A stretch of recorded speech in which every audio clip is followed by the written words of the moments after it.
Hey folks, welcome back to the kitchen. I hope you're hungry because today we're cooking with a chef from a legendary establishment.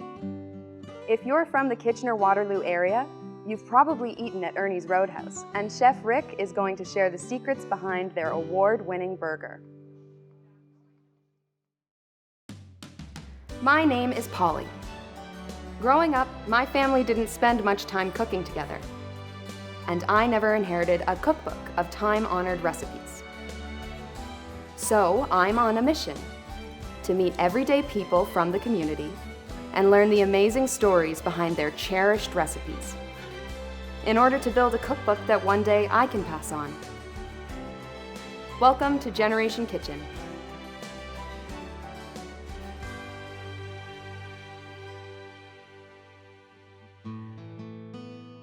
What I love about cooking and the interaction that it does is you can really just, you can change someone's day.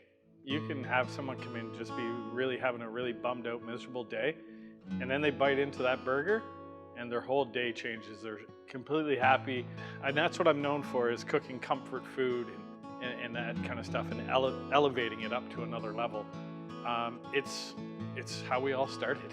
It's how cooking started, cooking with my grandmother around the wooden stove in the house and everything like that, and the natural flavors. I think some of the best food comes with 4 or 5 ingredients, and that's it. Ernie's Roadhouse is a staple in the Haspler Village on Queen Street. It's been there for 40 years. It started out as a family-run restaurant, still is. When I started, yeah, it was almost about 30 some odd years ago that I started right in with Ernie Nesbitt and the family in their kitchen. The one thing that was embedded in my mind from Ernie, and starting way back when, was make sure when you're cooking your food it's full of passion and flavor. So today we're cooking the Ernie's Roadhouse burger. It's an award-winning, national award-winning burger from Heinz ketchup. This recipe for your regular home cook, it's pretty simple. There's nothing difficult about it. Just go with it. You'll like it. To make today's burgers, you'll need 3 pounds of prime rib beef, 2 pounds of pork belly, 4 sprigs of fresh rosemary, 1 pureed Spanish onion, 2 tablespoons roasted garlic puree, 1 tablespoon grainy Dijon mustard, 1 tablespoon Worcestershire sauce, 2 tablespoons Lawry's salt, and 1 teaspoon of ground black pepper. So how do we get started on this legend of a burger? Let's actually get you to puree up the onion, and then we'll chop up some rosemary, and then we'll get a stainless steel bowl out here and start mixing everything together. All right. So I need to clean this up, as you say. If you want to take that down there, take the end off. Then we're just going to peel this all up. Okay. Get that all cleaned up for you. Wonderful. If you want to just cut the end off that, chop her up into little pieces, we'll throw her in there and blend her right up into a nice puree. Cut this off? Yep. All right. And maybe just slice that up into some... This way? Yep. All that's right. fine. Now, my knife skills are novice. That's okay. Now what we'll do is just throw this all into here. Wonderful. I'll let you close her up and puree that all. Make it into a nice mush.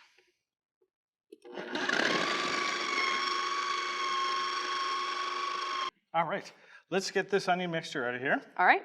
And then we'll put her into this strainer. Strain off all the juices that are making you cry.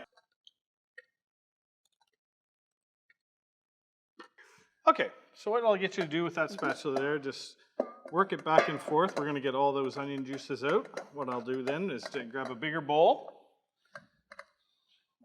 Once that's all the juices are out, I'll get you to mix these all up. So put a little bit of this in there. Then we're going to chop up a little bit of the rosemary. All right. And then add the other ingredients as we go along here. Wonderful. I'd never heard of using anything but chopped onions in a burger before. Was this something that you came up with, or is it something you heard about? Yeah, so I'm not going to say everybody, but most people will either use a breadcrumb or an egg mixture as a binding agent. Mm-hmm. I'm not cool with it. I don't really like that. And so I use the garlic puree and the pureed onion as the binding agent for it. So that's how it works. So that's good. As you can see, it's come to a nice paste. So if you want to put that into there. All right. Perfect. So that for you. Thank you. I'll take that. Thank you. And then I guess now what we're going to do, our last final little bit of chopping is your rosemary. All right. Let's see. I'll get you to chop that up. So how do you chop dry rosemary? That's a good question. Just like that, yeah, just like that. And put your hand right around it if you want to. To Just stop like flyaways. Okay. Bring it back all together. Yep. Rosemary's good like that. All right. Just pick it up with a sidey knife. Perfect. Sprinkle over top. Perfect. So now we have a little bit of sriracha sauce over there. Okie dokie. Just dump a little bit into that mixture. Yep. There we go. A little bit more. There we go. Perfect. All right. Do a lot by taste. Teaspoon of your garlic puree, roasted garlic puree. Perfect. I like to add in a little Worcestershire sauce, however somebody says it. All of it? Yep. All right. Perfect. Now this is a secret ingredient that we have. It's a little bit of seasoning salt and a whole bunch of other mixtures. We can dump that in too. All right. Personal spice blend. Yes, that's what makes it so good. Perfect. And now this, the meat. The meat. Again, like other people, some people use brisket meat and that so forth. I have here prime rib and pork belly mixture. Oh, okay. Yep, a little bit different, a lot more flavor to it, I find. So that's what we add, and we can add that into it, and then we're going to get into the nitty-gritty of mixing it all up. Wonderful. Here we go. Perfect. And so if you were a cook at home who maybe doesn't have as much knowledge of meat, what kind of things would you be looking for in the grocery store? You can literally go and grab some ground beef. Mm-hmm. If you have your own grinder. Some people nowadays, they have the KitchenAid blender and everything, and you have the attachment. You can add that right onto it. Okay. And grab some prime rib and a little bit of pork belly from your butcher shop and add it all in. Wow. Okay. Yep. Wonderful. So am I just getting in here with my hands? Yeah, just get in there with your hands All in the right. nitty-gritty and mix it all up as thoroughly as you can. This was always my favorite part of making burgers as a kid. Right? So that's perfect. That's great. Wonderful. So now what we would do is just get into it. I normally weigh out my burgers into about 6 ounces, so we'll roughly shape it out to I get to about a palm size. Okay. And what I do is roll it in my hand and then pat it. Okay. But with your thumb, you see how I have a crack there? Oh, yeah. There's a crack in your burger. Try and smooth that out, because then when you put it either in your pan or on your barbecue at home, if that crack is there, that'll end up cooking and actually rip apart your burger. Right. And that's why your burger falls apart. So if you can actually put it together there and you have a nice seamed patty like that all the way around. Yeah, that's gorgeous. Yeah, see, that's perfect. Beautiful. All right. You've done this a million times. Not like this. No, it's beautiful. That's a beautiful looking burger. So then, yeah, Thank you. We'll get her ready and we'll put her right into the frying pan today and saute it up.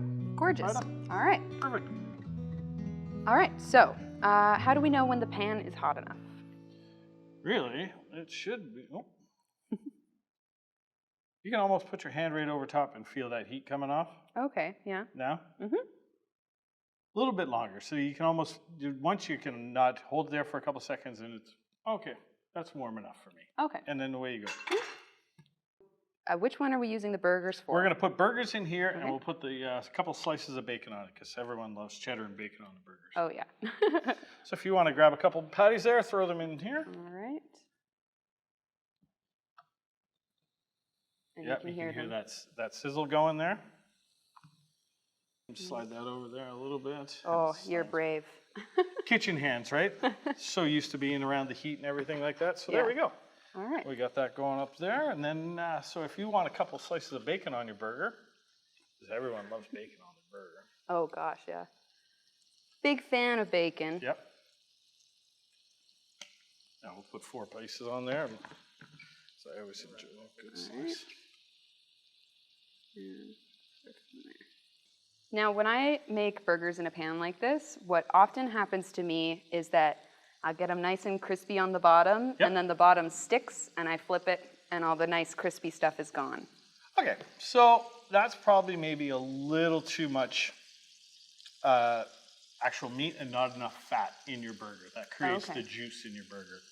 So what you also want to do is a real good trick of the trade is when you look right around the edge of your burger, it'll start to brown. As that starts to brown, just like the pancakes, you know the bubbles that go around the edge? Yeah. That's your time to turn. Right here, once that goes around the edge and that starts to brown on that edge, you know that's when you're going to have the perfect time to turn. What we'll get you to do now, grab your spatula there, and just give her a little flip underneath. You can see the green, how it's going brown there a little bit. Yeah, and it's sort of shiny on the edge too. Yep, that's right. Now flip her over. Perfect. Oh, yep. This is a first for me. Great job.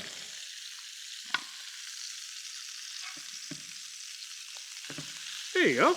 Lovely. Natural. Oh, and it smells fantastic. Perfect. I'm just going to grab your spatula, get a little flat down there. Push it down. Why are you pushing it down? Just to make sure we're good to good. Get all the edges right out. One of the famous ways people do it, you're probably hearing it, it's a new trend out there right now, about the smash burger. Oh, yeah. The famous smash burger where they take away, they just squish it right down. And so that just helps keep it flat, Yeah, so you all keep the it toppings flat. go on easier? Sometimes it'll swell up and go right into a ball, and you don't want that. Yeah. It's going there. Sort of like making cookies. Almost, yeah. Exactly. Couple more minutes and we'll be all ready to rock. Amazing. I can't wait to eat this. It's going to be so good. Oh, I love this burger. All right. You don't mind grabbing a couple of those beautiful potato roll buns? All right, so tell me about a potato roll. So potato rolls comes from Martin's down in the States there. It's just a basic potato roll, like a brioche bun made with eggs. This one is made with a little potato. Oh, okay. So what I like to do, I put roasted garlic aioli on it. So if you want to go with that. Delicious. I also do burgers a little bit different than other people also. I put all my condiments, cold ones, on the bottom. Oh, really? Yeah. Why is that? Yeah, it's just that way I'll show you. When you put your lettuce on, burger there, I'm going to throw a little bit of lettuce on the bottom. All right. However you like it. And then you put all these on here. What's going to happen is the juices from your burger don't get soggy in your bun. Ah. Kind of coats it. So then I like tomatoes. Okay. So if you want tomatoes, we got onions. I'll just take the one. Yeah, okay. I'm not going to be shy. I like a little tomatoes. Some red onions. Lovely. Do you like pickles? I love pickles. Yeah, so we got some nice dill pickle there. Lovely. All right. Take the little pickle. Perfect. We got pickles. Now, if you just want to grab our hamburger bun, or our hamburgers. Hamburgers. Perfect. All right. So. I'll hold this here for you. Thank you. You want to scoop out your burger that you wanted? All righty. Beautiful. If you don't mind grabbing that one for myself. Perfect. Excuse my fingers. No worries. There you go. All right. And then. Same thing, grab your bacon and we have cheese. All However right. you like it, if you want to put your cheese on first or your bacon, it doesn't matter. I like my bacon on first. Okay, I'm the opposite, so why don't you take the bacon? All right, sounds good. And so this, is this like a processed cheese slice? No, I don't go with the American cheddar. I go all natural, all good old cheddar. Yep. Beauty. Then what I end up doing, putting the bun. Why did I put that away? Your bacon. I almost forgot my bacon. All right. Perfect. Beautiful. And the bun on top. Yep. And then if you're going to serve it to anyone, I always like to put a little pickle skewer in mine. Oh, I love that. There you go. Thank you.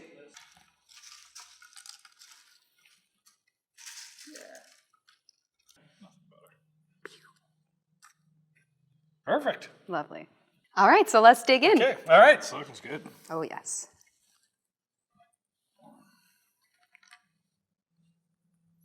Nice and hefty.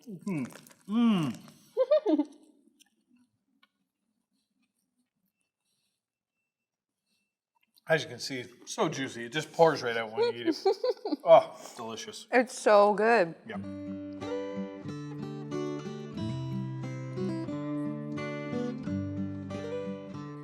The more I explore the world of cooking, the more amazed I am at how a few simple changes can take a classic dish to a whole nother level. Chef Rick's positive attitude and love for cooking has shown backyard barbecuers and burger fans like me how to bring home this new champion recipe for an old favorite.